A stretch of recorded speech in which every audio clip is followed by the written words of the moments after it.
ओम शांति साकार मुरली 26 जुलाई 2021। मीठे बच्चे, याद की यात्रा में कभी थकना नहीं। देह अभिमान के तूफान थकाते हैं। देही अभिमानी बनो तो थक दूर हो जाएगा। प्रश्न: कौन सा संस्कार 21 जन्मों की श्रेष्ठ तकदीर को बिगाड़ने वाला है? उत्तर: अगर किसी में रूठने का संस्कार है, बाप से व पढ़ाई से रूठ जाते हैं तो 21 जन्मों की तकदीर बिगड़ जाती है। इसलिए बाबा कहते, मीठे बच्चे, देह अभिमान के वश कभी भी यह उल्टा नशा नहीं चढ़ना चाहिए कि मैंने इतनों को समझाया, इतनी मदद की। देखो बाबा कितनी बड़ी अथॉरिटी, फिर भी कितना निरहंकारी है। इसलिए सी फादर। गीत: रात के राही थक मत जाना। ओम शांति। मीठे मीठे सिकीलदे बच्चों ने गीत सुना और जो योग युक्त सर्विसेबल बच्चे हैं वह इसका अर्थ झट समझ लेते हैं। हम रात के राही अर्थात ब्राह्मणों की अब रात पूरी हुई है। भक्ति मार्ग को रात कहा जाता है। आधा कल्प रात का पूरा होता है। हद का भी दिन और रात है। यह फिर ब्राह्मणों का आधा कल्प दिन और आधा कल्प रात होती है। इस समय जबकि बाप आते हैं तो अंधियारा है। प्रभात होने का पहला पूर्व है, सवेरा हो रहा है। बच्चे जानते हैं। अब बाप कहते हैं, मीठे मीठे बच्चे, याद की यात्रा में थक नहीं जाना। जैसे जिस्मानी यात्रा होती है, आगे पैदल जाते थे, बहुत धीरे धीरे, बीच बीच में मंजिल बनी रहती है। मालूम रहता है हमको फलानी फलानी मंजिल पर ठहरना है। आगे बहुत श्रद्धा से पैदल जाते थे, उसमें बड़ी मेहनत है। अब यह तो बहुत सहज है। इसको कहा जाता है सहज याद व योग। सिर्फ बाप को याद करना है। थकने का मतलब ही है देह अभिमानी बनना। हाँ, इसमें कोई शक नहीं, माया के विघ्न पड़ेंगे, परंतु इसमें थक नहीं जाना है। थक जाने से देह अभिमान आ जाता है। बाप कहते हैं, बच्चे, शरीर निर्वाह के लिए काम तो करना है, उसके लिए छुट्टी है। 8 घंटा शरीर निर्वाह, 8 घंटा आराम, बाकी 8 घंटा इसमें दो। अभी तो पूरा 8 घंटा कोई देते नहीं, अंत में 8 घंटा तक रहेंगे। चार्ट को बढ़ाते रहो। यहाँ जब आकर बैठते हो तो याद दिलाई जाती है, जिसको तुम निष्ठा कहते हो। बाबा की याद में आकर बैठते हो। इसका मतलब यह नहीं कि सिर्फ यहाँ आकर याद में बैठना है। ऐसे बहुत हैं, समझते हैं 5-10 मिनट योग करके उठें, परंतु बाप तो कहते हैं, धंधा धोरी करते कहाँ आते जाते हो तो भी तुम योग में रहो। कहाँ गंगा स्नान आदि करने जाते हैं तो राम राम जपते हैं ना। यहाँ तुमको कुछ सिमरना नहीं है, सिर्फ बाप को याद करना है। ये बाप बच्चों से ही बात कर रहे हैं। तुम्हारा कल्याण ही है याद की यात्रा में। इसमें थकना नहीं है। इसमें तूफान बहुत आएंगे। तूफान कोई मिट्टी आदि के नहीं। माया के तूफान आने से बुद्धि का योग टूट जाता है। फिर देह अभिमान में आने से धंधाधोरी बच्चे याद आ जाते हैं। बाप कहते हैं, अब तो यह धंधाधोरी आदि सब खलास हो जाने हैं। तुम्हारे बच्चे वारिस बनने ही नहीं हैं, सब खत्म हो जाने हैं। अभी तो वारिस बेहद के बाप के खड़े हैं। हद का वर्षा मुर्दाबाद होना है। साहूकार लोग समझते हैं अब बच्चा बड़ा होगा, शादी करेगा, फिर यह होगा। बाप कहते हैं अभी इतना टाइम नहीं है, इसलिए दुनिया से बिल्कुल मोह हटा दो। यह तो कब्रिस्तान है। धंधाधोरी बच्चों आदि के चिंतन में मरेंगे तो मुफ्त अपनी बर्बादी कर देंगे। शिव बाबा को याद करेंगे तो आबादी बहुत होगी। देह अभिमान में आने से बर्बादी होती है। देही अभिमानी बनने में आबादी होती है। जितना याद करेंगे उतना भविष्य 21 जन्म वर्षा पाएंगे। याद नहीं करेंगे तो बहुत घाटा पड़ जाएगा। वह फिर कल्प कल्पांतर के लिए हो जाएगा। इतनी बड़ी घाटे की बात है। ख्याल करना चाहिए हम पूरा वर्षा कैसे पाएं। धन की भी बहुत लालच नहीं रखनी चाहिए। टू मच में नहीं जाना चाहिए। कोई देवाला मारते हैं तो बहुत फिक्रात हो जाती है। शिव बाबा को बिल्कुल भूल जाते हैं।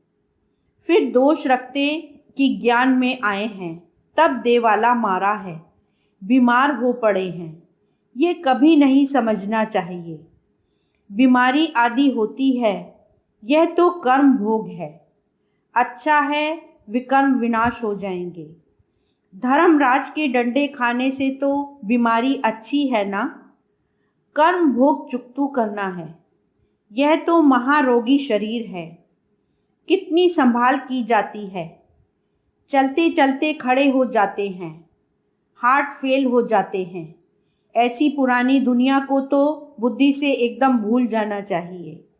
बच्चे देखते हैं बाप नया घर बना रहे हैं तो पुराने से एकदम दिल हट जाती है। कहते हैं बाबा जल्दी से मकान बनाओ। पुराने मकान में तकलीफ बहुत है। तुम भी जानते हो ये पुरानी दुनिया तो बहुत गंदी है। तुम्हारा यह है बेहद का सन्यास। वह सन्यास करते हैं घर बार का, उसको हद का सन्यास कहा जाता है। तुम सन्यास करते हो विकारों का। बाप कहते हैं देह सहित देह के जो भी तुम्हारे संबंध हैं सबको तोड़ मामे कम याद करो। ये दुनिया जो इन आँखों से देखते हो इनको भूल जाओ। अभी तुम्हारी बुद्धि जानती है। हम स्वर्ग की राजधानी के लिए पुरुषार्थ कर रहे हैं। ज्ञान का तीसरा नेत्र मिला है। यह सब कब्रिस्तान हो जाना है। इससे प्यार नहीं रखना है। आजकल मनुष्यों के पास पैसे बहुत हैं तो विकार भी तेज हो गए हैं। काम विकार कितना तेज है। काम बिगड़ रह नहीं सकते। 4-5 वर्ष पवित्र रहे फिर लिखते हैं बाबा आज इनको भूत लगा, काला मुंह कर दिया, कितना धक्का खाया, एकदम 5 मार मंजिल से गिरे। पहले पहले है देह अभिमान, ऊपर से गिरा ठक पुर्जा पुर्जा हो गया। खलास हट गुट बिल्कुल ही टूट जाते हैं। फिर पुरुषार्थ करने में टाइम लगता है। यह है सबसे बड़ी चोट। इसलिए बाबा कहते हैं काम महाशत्रु है। विकार को ही पतितपना कहा जाता है। कहते हैं बाबा हमको पतित से पावन बनाओ। भारत में ही संपूर्ण निर्विकारी थे ना। भारत ही निर्विकारी था। अब भारत विकारी है। संपूर्ण निर्विकारी सूर्यवंशी को कहेंगे। संपूर्ण निर्विकारी सूर्यवंशी को कहेंगे। भल रामचंद्र के राज्य में भी विकार की बात नहीं रहती, परंतु कला तो कम हो जाती है। 1250 वर्ष कम हो गए तो वह दुनिया की ताकत तो कम हुई ना। इसलिए उनको सतो प्रदान फिर सतो कहा जाता है। तुम चाहते हो हम मम्मा बाबा को फॉलो कर सूर्यवंशी महाराजा महारानी बने। इसमें तकलीफ व खर्चे आदि की तो बात ही नहीं है। इसमें मुख से कुछ बोलना भी नहीं है, सिर्फ याद करना है। इसको ही सहज योग कहा जाता है। इसमें बड़ी मेहनत चाहिए। बाबा के आगे तो सब महारथी हैं। इसमें योग पूरा चाहिए तब कुछ तीर लगे। योग बल है ना। योग की बहुत कमी है। विघन भी योग में बहुत पड़ते हैं। बेहद का बाप मीठे मीठे बच्चों को बैठ समझाते हैं। बाप से व पढ़ाई से कभी रूठना नहीं है। रूठेंगे तो 21 जन्म तकदीर से रूठेंगे। बड़े अच्छे अच्छे बच्चे भी रूठ पड़ते हैं। नशा चढ़ जाता है देह अभिमान का। मैंने इतनों को समझाया है। देह अहंकार आने से ही फिर गिर पड़ते हैं। इसमें अहंकार नहीं आना चाहिए। शिव बाबा का कोई अहंकार है? कितना निरहंकारी है और है कितनी बड़ी अथॉरिटी। कहते भी हैं मैं साधारण तन में साधारण घर में आता हूँ, साहूकार के घर में थोड़े ही आता हूँ। तो अब बच्चों को जागना है। बाबा युक्तियाँ तो बड़ी अच्छी बतलाते रहते हैं। तुम बच्चों की ही देरी है। ड्रामा अनुसार आज उन अवस्थाएं जोर नहीं भरी हैं, आगे चल जोर भरेंगी। हम गवर्नमेंट को इत्तला करते हैं कि इतने इतने वर्षों में स्वर्ग की स्थापना हो जाएगी। यह अखबार आदि में मनुष्य पढ़ेंगे तो आकर तुमसे पूछेंगे, थोड़े वर्ष के अंदर स्थापना होगी तो विनाश भी जरूर होगा। ढेर आएंगे। यह प्रॉपर्टी आदि थोड़े समय के लिए है। इस प्रॉपर्टी को तुम कोई प्रॉपर्टी थोड़े ही समझते हो। तुम जानते हो यह तो थोड़े रोज के लिए है। यह मकान आदि रहने के लिए बनाए हैं, क्योंकि मधुबन में बहुत बच्चे आते हैं रिफ्रेश होने के लिए। हेड ऑफिस मधुबन है। आज तुम क्या करते हो, कल क्या करेंगे? यहाँ तपस्या करते हो, फिर दिल्ली वृंदावन आदि में जाकर राज्य करेंगे। हमारा यादगार कैसे खड़ा है? यह अच्छी रीति दिखाना है। जो काम हम अभी कर रहे हैं 5000 वर्ष पहले भी किया था।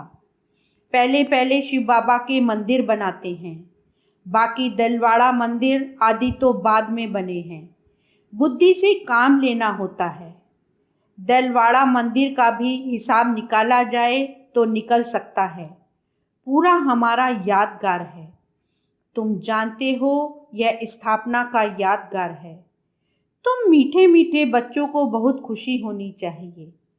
यह सब सर्विस बढ़ाने की युक्तियां निकालनी है। राम गयो रावण गयो, जिनका बहु परिवार है। रावण का देखो कितना बड़ा परिवार है, राम का कितना छोटा परिवार है। गायन राइट है, परंतु कोई समझ नहीं सकते हैं। बाप बैठ समझाते हैं तो भी निश्चय नहीं बैठता है। शरीर निर्वाह अर्थ भी कर्म तुमको जरूर करना है। हाँ, जो सर्विसेबल बच्चे हैं पांडव, वह तो गवर्नमेंट से पालना ले सकते हैं। उनकी सारी संभाल हमको करनी पड़े। अवस्था बच्चों की ऐसी होनी चाहिए। बाबा की याद में इस दुनिया का सब कुछ भुलाना है। याद की यात्रा में जो पक्का मस्त रहेगा उनकी अवस्था भी बहुत मजबूत होगी। जैसे कि शिव बाबा की याद में रह तुम शरीर छोड़ते हो। सन्यासी ब्रह्म की याद में शरीर छोड़ते हैं तो भी वायुमंडल में बिल्कुल सन्नाटा हो जाता है। बाबा को अनुभव है, मनुष्य मरते हैं तो घर में सन्नाटा हो जाता है ना। इसमें भी ऐसा होता है। पिछाड़ी में जैसे कि सब कुछ भूल जाते हैं। अब हमको वापस घर जाना है। देह अभिमान छूटता जाता है। पिछाड़ी में शरीर खुशी से छोड़ना चाहिए। हर्षित मुख, बस हम कहाँ जा रहे हैं। ऐसी अवस्था जब होगी तब विजय माला में पिरोने लायक बनेंगे। तुम्हारे में शांति की करंट है। कोई भी आते हैं तो कहते हैं यहाँ शांति बहुत है। यह है रियल शांति। आत्मा शरीर से डिटैच हो जाती है। तुम जानते हो हम आत्मा शांत स्वरूप हैं। हम अपने स्वधर्म में बैठ जाते हैं। कर्म के बिना तो कोई मनुष्य रह नहीं सकते। वो लोग हठ योग से क्या क्या नहीं करते हैं। तुम अब समझते हो हमारा स्वधर्म ही शांति है। यहाँ हम आए हैं पाठ बजाने। अब वापस घर जाना है। बाप कहते हैं मुझे याद करो और घर को भी याद करो। बाप को याद करने से वर्षा मिलेगा। बाप कहते हैं मुझे भी घर में याद करो। यहाँ तो मैं टेम्परेरी आता हूँ। तुम्हारी बुद्धि शांति धाम में टिकनी चाहिए, बाबा की याद में। घर का भी वर्षा लेना है ना। वह है आत्माओं का घर, यह है जीव आत्माओं का घर। अपने घर को भी नहीं भूलो, बाप को भी नहीं भूलो। बाप को याद करने से ही पवित्र बन घर चले जाएंगे। ज्ञान को धारण करने से फिर राजाई करने आएंगे। नई दुनिया में जितना हो सके औरों को रास्ता बताते जाओ। Always see father. तुम जानते हो बाप ने क्या किया। सब कुछ माताओं को दे दिया। उसने ही डायरेक्शन दिया कि सब कुछ माताओं की सर्विस में लगाओ। एक को देख दूसरों ने फॉलो किया, स्वाह हो गए। परंतु फिर जब टिक भी सके ना, ड्रामा अनुसार भट्टी भी बननी थी। पाकिस्तान हिंदुस्तान हुआ। तुम्हारी भट्टी पहले शुरू ही हुई पाकिस्तान में। तुमने नदी को क्रॉस किया। शास्त्रों में तो क्या क्या बातें लिख दी हैं, प्रैक्टिकल में तो अब तुम सुनते हो ना, फिर कल्प बाद तुम ही सुनेंगे। अब बाप कहते हैं हियर नो इविल। धंधा आदि भल करो परंतु हियर नो इविल। बाप कहते हैं हर बात में श्रीमत लो। बाबा इस हालत में हम क्या करें, तो बाबा सब बता देंगे। कोई भी बात पूछनी हो तो तुम बाबा के पास आओ। तुम डरते क्यों हो? कदम कदम पर पूछना है। श्रीमत पर चलने से कदम कदम में पदम है। तुम्हारा सेकंड बाय सेकंड जो पास होता है उसमें पदम है। तो कितनी कमाई हो रही है। अच्छा, मीठे मीठे सिकीला दे बच्चों प्रति माता पिता बाप दादा का याद प्यार और गुड मॉर्निंग। रूहानी बाप की रूहानी बच्चों को नमस्ते। रूहानी बच्चों की रूहानी बाप को नमस्ते। धारणा के लिए मुख्य सार। फर्स्ट पॉइंट, विजय माला में पिरोने के लिए इस शरीर से डिटैच होने का पूरा पूरा पुरुषार्थ करना है। देह अभिमान को छोड़ते जाना है। इस दुनिया को बुद्धि से भूलना है। सेकंड पॉइंट, टू मच धन की लालच में नहीं जाना है। बाप की याद के सिवाय दूसरा कोई चिंतन ना रहे। कभी भी बाप से व पढ़ाई से रूठना नहीं है। वरदान, परिवर्तन शक्ति द्वारा सर्व की शुक्रिया के पात्र बनने वाले विघ्न जीत भव। सार, यदि आपका कोई अपकार करे तो आप 1 सेकंड में अपकार को उपकार में परिवर्तित कर दो। कोई अपने संस्कार स्वभाव के रूप में परीक्षा बनकर सामने आए तो आप एक की स्मृति से ऐसी आत्मा के प्रति भी रहम दिल के श्रेष्ठ संस्कार स्वभाव धारण कर लो। कोई देहधारी दृष्टि से सामने आए तो उनकी दृष्टि को आत्मिक दृष्टि में परिवर्तित कर लो। ऐसे परिवर्तन करने की युक्ति आ जाए तो विघ्न जीत बन जाएंगे। फिर संपर्क में आने वाली सर्व आत्माएं आपका शुक्रिया मानेंगी। स्लोगन, अनुभवों का स्वरूप बन जाओ तो चेहरे से खुश नसीबी की झलक दिखाई देगी। ओम शांति।